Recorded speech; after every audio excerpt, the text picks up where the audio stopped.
এখানকার স্টাফদের জিজ্ঞেস করাতে বলল আজকে এই বিল্ডিং এরও সব রুমগুলি প্রায় বুক।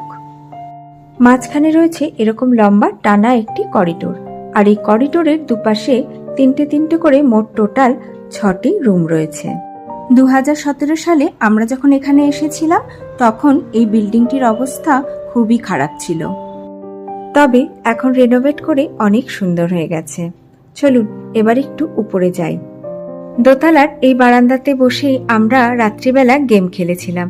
আজ সেই সব পুরনো কথাগুলি আমাদের দুজনেরই মনে পড়ছিল। আমরা ছিলাম বাঁ দিকের একদম শেষ রুমটাতে।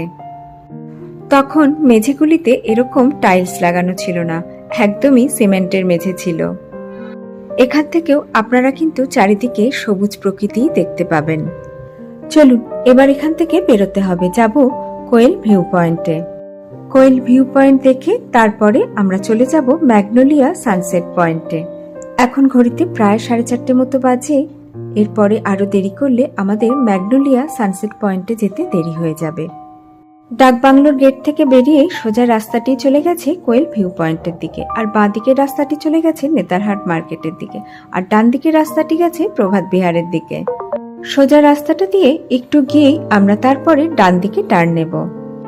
ডান দিকে টার্ন নিতেই আমরা যেটা দেখতে পেয়েছিলাম সেটা হলো খুব সুন্দর একটা ন্যাশপাতি গার্ডেন। এ তো আপনারা জানেনই যে নেতারহাটে রয়েছে প্রচুর ন্যাশপাতি গার্ডেন। এই ন্যাশপাতি গার্ডেনটি যে আমাদের হোটেলের এতটা কাছে ছিল সেটা গতকাল রাত্রে একদমই বুঝতে পারিনি। মানে প্রভাত বিহারে যাওয়ার রাস্তা আর কোয়েল ভিউ পয়েন্টে যাওয়ার রাস্তার ঠিক মাঝখানেই রয়েছে এই ন্যাশপাতি গার্ডেনটি।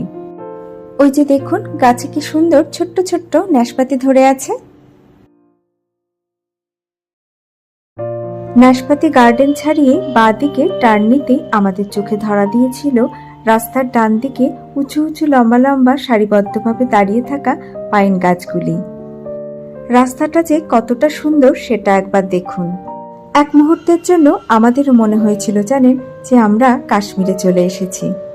গাড়ি থেকে নেমেই নাকে আমি একটা সুন্দর গন্ধ অনুভব করছিলাম।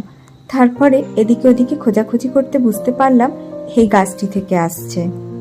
এটি আসলে একটি ইউক্যালিপটাস গাছ। এই ইউক্যালিপটাস গাছের পিছনে যে ঘন পাইনের বনটি দেখা যাচ্ছে, আমরা এখন সেদিকেই যাব। জায়গাটিতে এরকম রাস্তার দুধারে পাইন বনের সাথে সাথে প্রচুর ইউক্যালিপটাস গাছও রয়েছে।